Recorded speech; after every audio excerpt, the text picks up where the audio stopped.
Seit 3 Jahren reisen wir mit unserem selbst ausgebauten Sprinter durch die Amerikas, auf der Suche nach Momenten, die wirklich zählen. Doch mit der Zeit haben wir gelernt, nicht jedes Highlight, das in Reiseführern glänzt, ist zwingend auch eines für uns. Und manchmal stellt sich nicht nur die Frage, ob es sich lohnt, sondern auch, ob es sicher ist. Dass da ganz viele Ausrufezeichen sind und Warnungen und da fühlt man sich irgendwie einfach doch nicht so wohl, dahin zu fahren.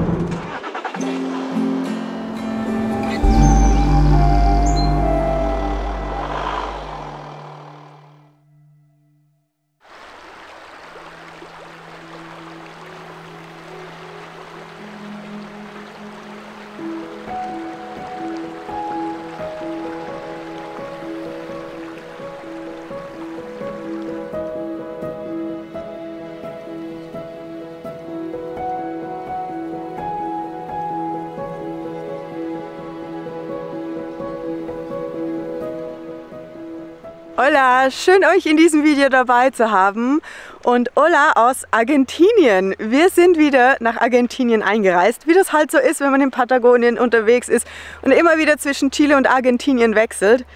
Und wir befinden uns jetzt hier an einem Stück der 7-Seen-Route. Und seht euch mal an, wo wir hier gelandet sind. Das ist so ein wunderschöner Platz. Heute früh war es noch ganz schön zugezogen. Aber mittlerweile kämpft sich die Sonne durch die Wolken und durch den Nebel und es ist richtig schön. Ich glaube, es ist auch fast schon zu warm für den Pulli. Es fühlt sich so gut an, diese Wärme.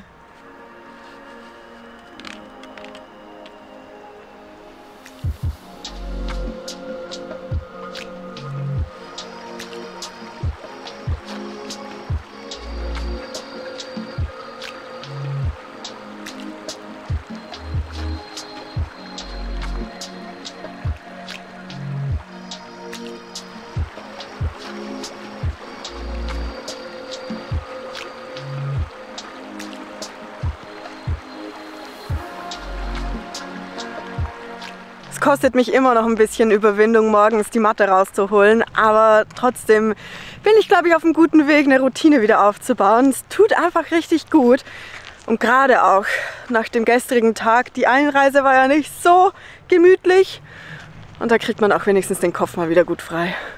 Na, wie war's? Oh, es war toll. Und bei dir?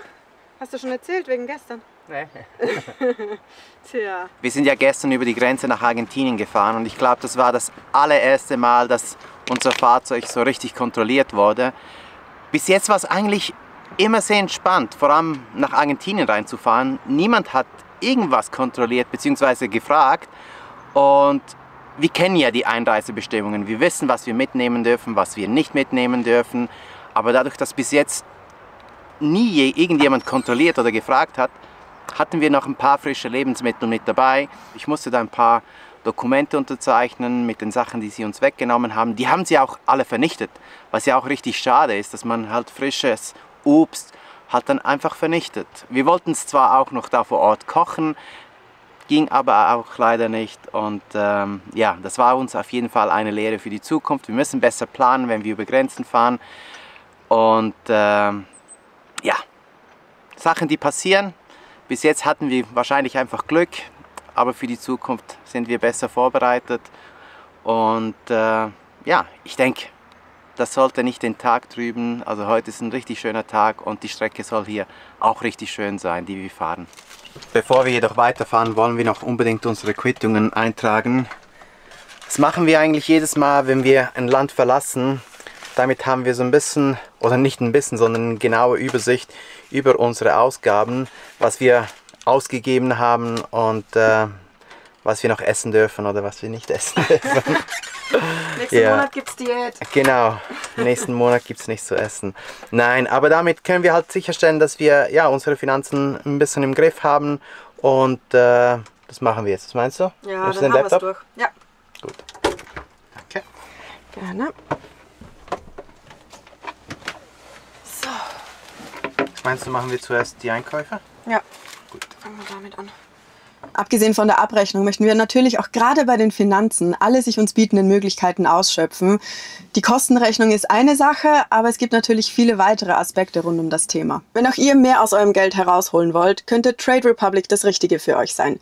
Mit dem neuen Girokonto könnt ihr jetzt nämlich nicht nur in Echtzeit Geld überweisen und Lastschriften einrichten, sondern ihr erhält auch den vollen Einlagezins der Europäischen Zentralbank von aktuell 2,25% Zinsen pro Jahr auf euer Gehalt, das auf das Trade Republic Konto eingeht. Euer Geld arbeitet für euch, ganz ohne versteckte Gebühren. Alles läuft einfach über die kostenlose Trade Republic App und die Benutzeroberfläche hält alles simpel und übersichtlich. Damit ist auch der Kauf und Verkauf von Aktien, ETFs oder auch Kryptowährungen ganz einfach und bereits ab einem Euro möglich. Neben den Investitionsmöglichkeiten gibt es aber auch Sparpläne, die euch helfen, langfristig Vermögen aufzubauen. So erhält ihr auch noch 1% Safeback auf eure Kartentransaktionen. Einzige Voraussetzung ist ein aktiver Sparplan ab 50 Euro. Damit ist das Trade Republic Konto die perfekte Grundlage, um langfristig Vermögen aufzubauen. Ach ja, und Bargeldabhebungen sind weltweit gratis, sobald ihr 100 Euro oder mehr abhebt. Und was besonders für unsere Mitreisenden aus Österreich interessant sein dürfte, ab sofort gibt es bei eurem kostenlosen Girokonto eine österreichische IBAN und die Steuerabführung für Kapitalerträge findet automatisch statt. Holt euch jetzt die kostenlose Trade Republic App und seht selbst, wie einfach es ist zu investieren und für die eigene finanzielle Zukunft zu sorgen.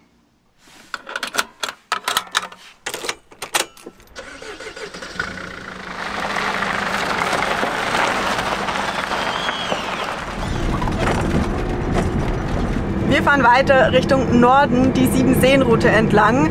Einen kleinen Abschnitt haben wir ja schon gemacht, aber ich glaube, auch hier wird es jetzt nochmal richtig schön. Die Route gilt ja als eine der schönsten Panoramarouten Patagoniens, also von dem her, unsere Erwartungen sind schon einigermaßen hoch. Die gesamte Route ist 107 Kilometer lang und geht von Villa La Angostura bis San Martín de los Andes oder halt in die andere Richtung, je nachdem. Und ja, führt eben durch Berglandschaften, an Seen vorbei, an 7 Seen, so wie der Name eben schon sagt. Und ja, es soll traumhaft sein, von dem her, ich freue mich, dass wir das heute machen.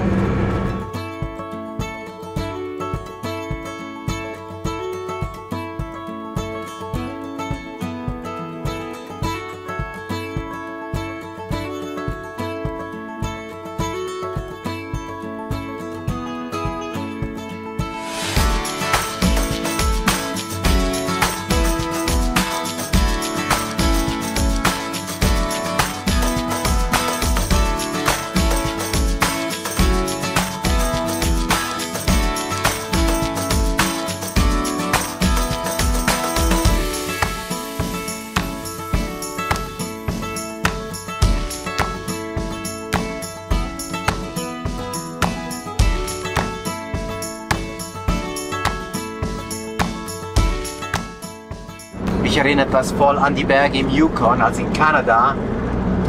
Alles so grün, alles Wald, große Bäume. Das hatten wir auch schon Ewigkeiten nicht mehr. Und dass die Berge auch so grün sind. Davor war es ja richtig kahl. Das ist richtig schön, gefällt mir richtig hier durchzufahren. Eine richtig schöne Route.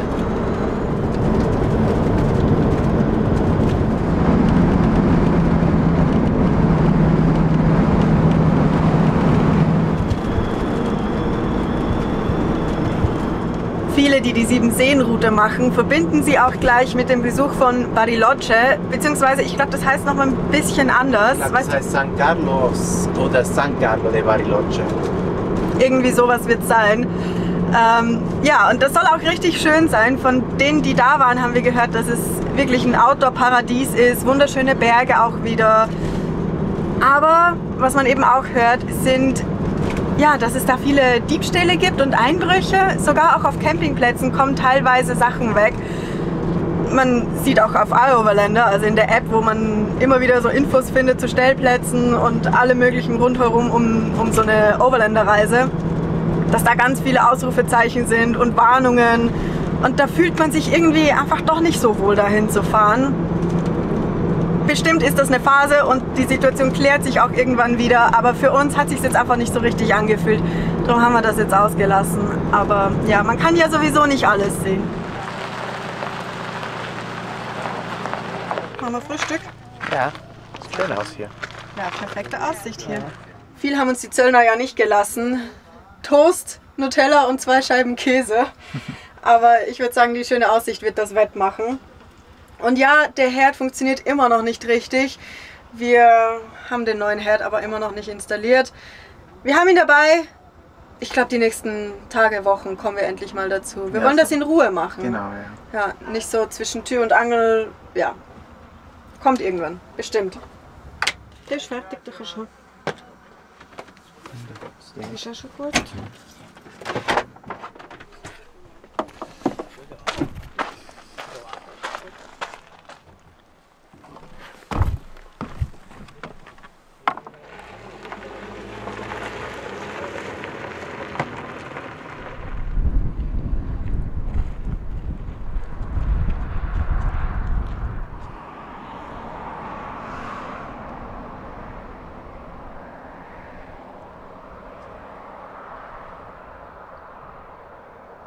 Das hier ist übrigens der Lago Machonico.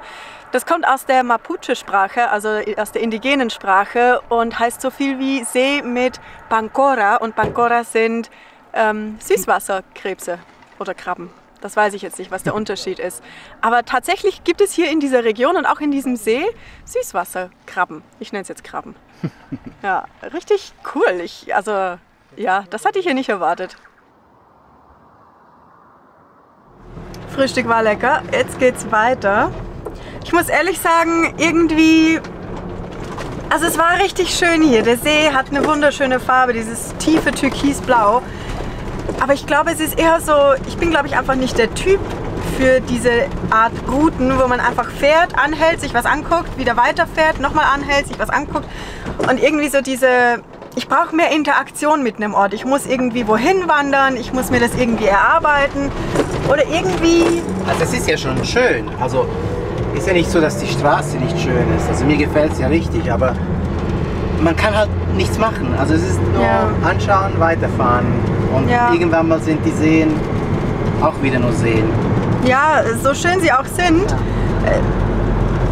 Irgendwann hat man es gesehen.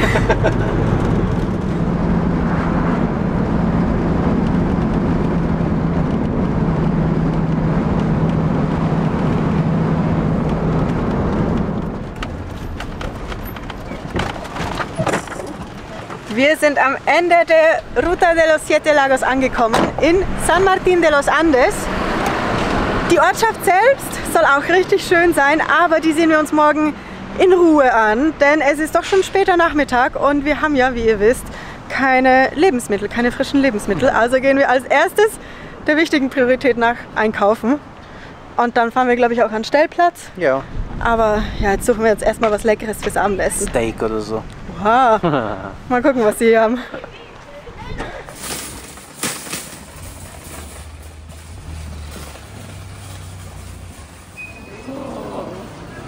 Schau mal, was die hier haben. Richtig gutes Bier. Nehmen wir gleich ein paar. Puh, das ist ziemlich eskaliert. Ganz schnell eigentlich. Obwohl wir in ein paar Tagen wieder über die Grenze gehen. Ja, aber hier gibt es halt Produkte, die wir mittlerweile zu schätzen gelernt haben.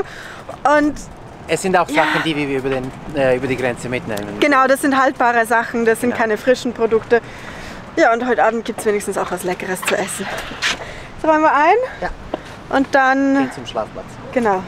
Ah ja, und man muss auch sagen, wir haben wieder mit unserem Treueprogramm 20 € etwa eingespart. Also es lohnt sich. Da ist das schlechte Gewissen ein bisschen kleiner.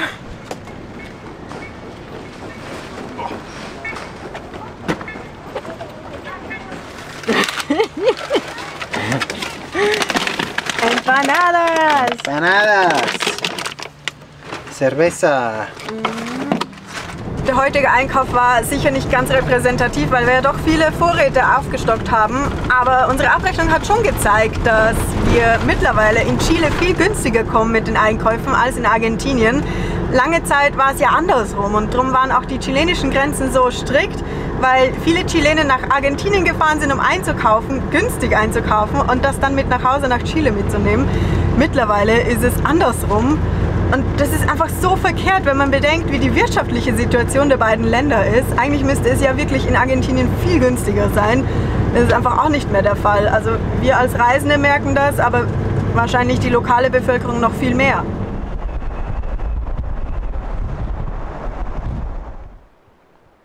Ich glaube, so mitten in der Natur standen wir schon lange nicht mehr. Wir mussten uns den Weg auch ein bisschen erkämpfen. Ich weiß nicht, man sieht es vielleicht hier auf dem Dach noch, da hängen noch ein paar Äste dran. Es ist richtig schön, es ist richtig ruhig. Hier ist ein kleiner Bach gleich daneben und ich habe auch schon Hufspuren gesehen. Also ich glaube, hier kommen ab und zu auch wilde Pferde durch. Ja, mal gucken, was wir hier alles vorfinden.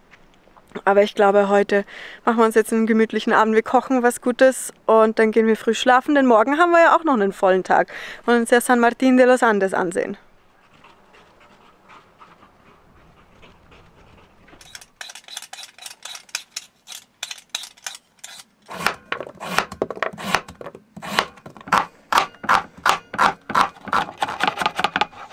Wir haben letztens bei anderen Reisenden gesehen, dass sie Kartoffelgratin gemacht haben. Ich durfte auch ein Stückchen probieren und es war so gut. Also haben wir gleich gesagt, wir müssen es auch mal probieren. Heute ist der Tag. Wir machen jetzt einfach mal Kartoffelgratin im Omnia. Ist unser erstes Mal, aber ich glaube, das wird schon schief gehen. Also ich freue mich auf jeden Fall schon sehr drauf.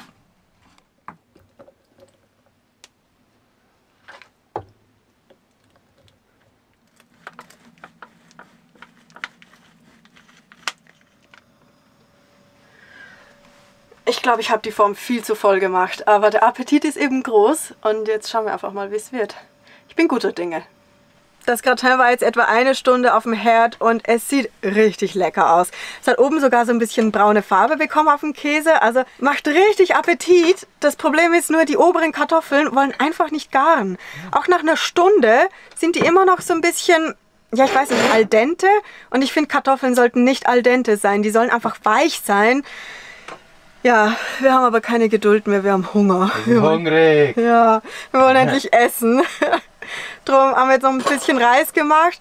Ich werde die Kartoffeln halt so essen, weil sie für mich gerade so an der Grenze sind. Es geht halt irgendwie, aber ich glaube, Roberto... Ich hab's gern, wenn es richtig durch ist. Ja, von dem her müssen wir da wohl noch feilen. Vielleicht hat jemand von euch eine Idee, woran das liegt. Vielleicht ist es, weil ich den Omnia doch zu sehr gefüllt habe und dann oben vielleicht nicht so viel Hitze entsteht. Das ist zumindest Robertos Theorie. Keine Ahnung, falls jemand von euch mehr weiß, sind wir um Ratschläge, Ratschläge sind hilfreich, wir sind dankbar dafür. So, jetzt aber schauen wir, dass wir fertig werden. Ja, Steak geht noch 2-3 Minuten und dann können wir essen. Sehr gut. Gut.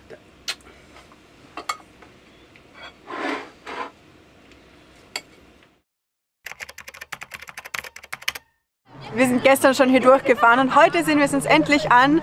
San Martín de los Andes, diese süße kleine Ortschaft am See. Und man spürt auch jetzt schon total diese Vibes eines Bergdorfs. Richtig schön hier in den Bergen, gemütlich. Ja, ich glaube, das wird ein guter Tag.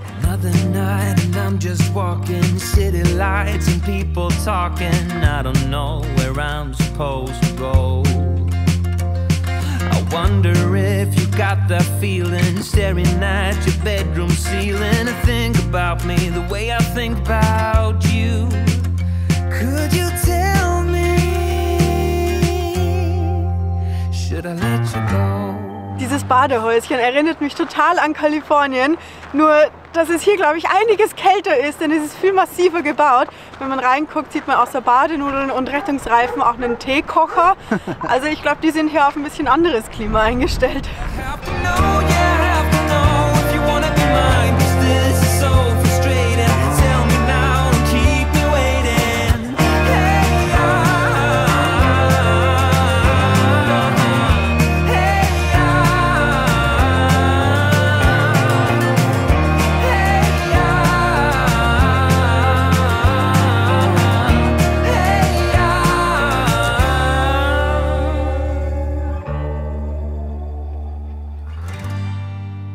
Dieser See hier, Lago Lácar, ist eigentlich der letzte See von den 7 Seen und hier kann man sogar auch Bootsausflüge machen.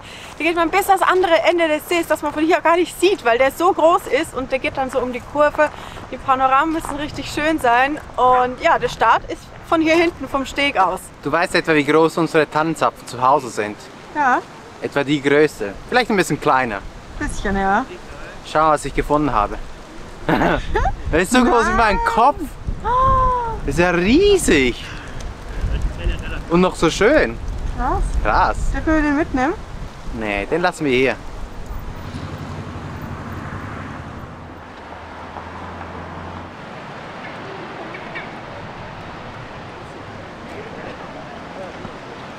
In der araukanischen Sprache heißt der Ort so viel wie Ort der Möwen. Ich muss aber sagen, wir haben noch keine einzige Möwe hier gesehen. Eher so kleine Falken oder Bussarde, ich weiß gar nicht, was das ist. Auf jeden Fall, die etwa 30.000 Einwohner der Stadt leben vor allem vom Tourismus. Und man sieht hier ja auch, immer wieder werden Touren angeboten zum Paragliding, zum Wandern. Also eigentlich für alles. Alles, was man tun möchte, kann man hier finden. Ach ja, und es ist auch, hier gibt es auch viele Skigebiete. Also man kann hier sogar Skifahren im Winter.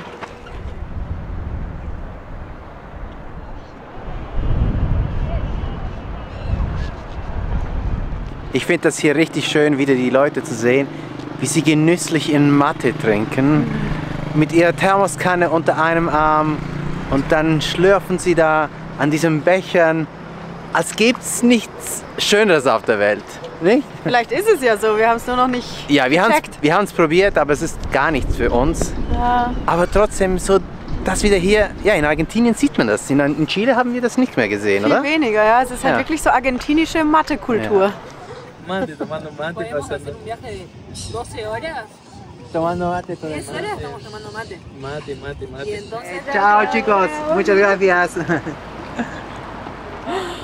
Ah, wie schön. Wir durften gerade Enzo und Lara kennenlernen. Sie haben uns angesprochen, weil sie die Kamera gesehen haben und er ist auch Fotograf und war neugierig. Jetzt haben wir wie lange? Ich glaube eine Stunde hier mit ihnen mindestens. einfach über alles Mögliche gesprochen. Sie haben uns so viel auch erzählt. Auch zur Mate-Kultur haben wir wieder viel gelernt. Ja, war richtig schön. Ja. Gerade so an der Sonne, es war auch richtig schön warm und richtig schöne Stimmung. Sie sind nämlich auch von hier, aus San Martín de los Andes. Und haben sie uns ein bisschen was erzählt. Ja, war richtig schön.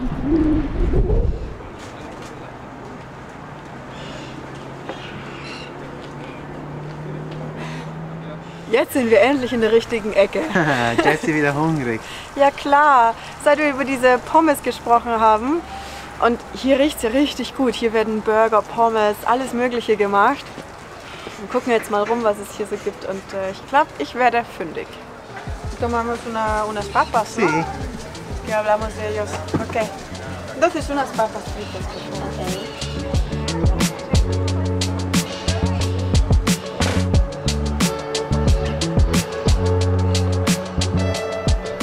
Ein bisschen warten und sie ruft mich dann. Kann uns hinsetzen, oder? Wir können uns hinsetzen, ja, irgendwo an die Sonne. Hier vorne.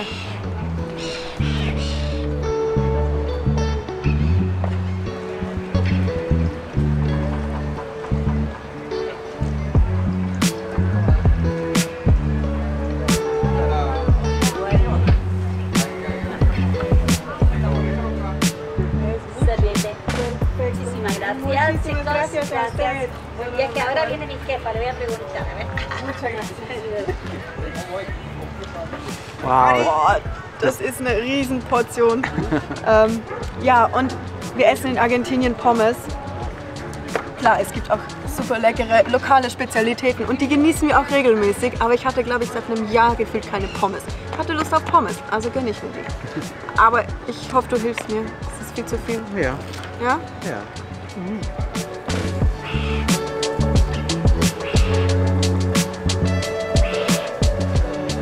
Ich finde wirklich lecker.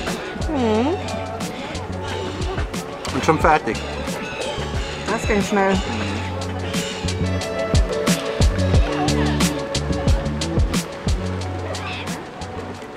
Schau mal, hier sind wieder diese Araukarien,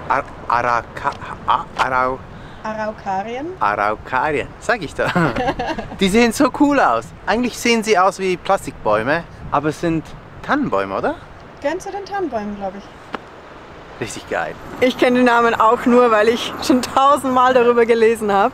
Das ist echt schwierig, aber ja, es gefällt uns allgemein, wie grün es hier ist. Auch die Berge rund um San Martín, das ist ja nicht selbstverständlich. Hier gibt es auch regelmäßig ziemlich verheerende Waldbrände. Auch erst letztens war sogar eine Grenze in der Nähe gesperrt wegen der Brände. Und wir haben ja auch schon gesehen, was das verursachen kann. Also jetzt entlang der Ruta de los Siete Lagos hat man es teilweise gesehen, aber auch als wir von Chile nach Argentinien reingefahren sind, da gab es ein Gebiet, da sind wir einfach durch diese kahlen Bäume durchgefahren. Das war schon irgendwie ein bedrückendes Gefühl. Man denkt ja dann immer an diese Zerstörung, die das anrichtet, Auf der anderen Seite gehört das ja auch dazu. Man sieht ja auch, wie die Erde dadurch richtig fruchtbar wird, wie viele Pflanzen dann nachwachsen und eben ganz andere Bedingungen auch vorfinden. Also es gehört ja eigentlich zur Natur dazu. Heute ist Gönnertag. Natürlich, wenn die Sonne rauskommt, gibt es auch ein Eis. Muss ja sein. Und wir haben hier sogar oben noch so ein Zusatzding, keine Ahnung, mit extra Schokolade drauf getan. Ich drehe durch. Es ist Schokolade mit roten Früchten und Himbeer. Sieht richtig lecker aus. You keep blowing me out, I keep holding you in. I keep asking myself, oh, why do you still hurt? Why do you still hurt? Who's wrong and who's right? I cannot decide, 'cause I'm sober tonight.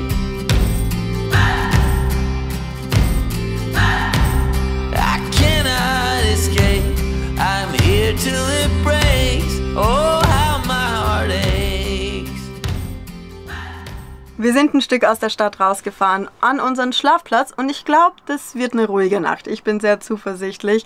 Auf jeden Fall hat uns San Martín de los Andes sehr gut gefallen. Es ist ein richtig süßes Örtchen mit so richtigen Bergdorf-Flair. Echt toll und ja, wie immer sind es auch die Begegnungen, die etwas besonders machen. War schön, Enzo und Lara kennenzulernen und ein bisschen mehr aus der Local-Perspektive von der Stadt zu lernen. Und auch die Siete Lagos, diese ganze Route hierher war wirklich schön. Ich muss ehrlich sagen, ich glaube nicht, dass es mein Bild von Patagonien verändert hat. Ist ja nicht so, dass uns die 7 Seen nicht gefallen hätten, aber wir haben schon so viele schöne Sachen hier in Patagonien gesehen. Da waren jetzt halt die 7 Seen nicht nochmals etwas sehr Spezielles, weil halt, nicht wahr? Ja, also es sind einfach so viele schöne Orte. Genau. Das ist einer davon. Auf jeden Fall freuen wir uns, dass so viele von euch wieder mit dabei waren und das zusammen mit uns erlebt haben. Cheers dafür. Und ja, danke vielmals für das Kommentieren und für das Liken der Videos und dass ihr mit uns diese Reise ja, mit begleitet, verfolgt und uns unterstützt. Genau, absolut. Vielen Dank dafür und wir hoffen, dass ihr weiterhin mit dabei seid und auch beim nächsten Video wieder einschaltet.